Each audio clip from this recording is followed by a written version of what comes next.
রাধে রাধে বন্ধুরা, সবাইকে জন্মাষ্টমীর অনেক অনেক শুভেচ্ছা। নিয়ে চলে এলাম পার্ট 2।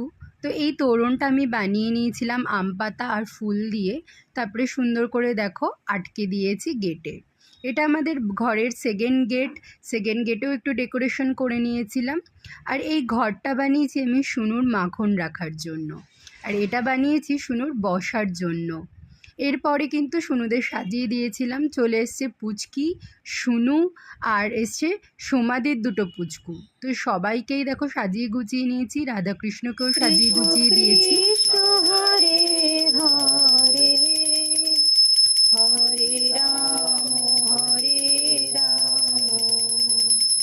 রাম রাম পুরোহিতমশাই এসে পুজো করলো। আর এই সমস্ত প্রসাদ কিন্তু মা রান্না করেছে আজকে শুনুর জন্য, মানে নিজের নাতির জন্য। তো সবাই ভালো থেকো।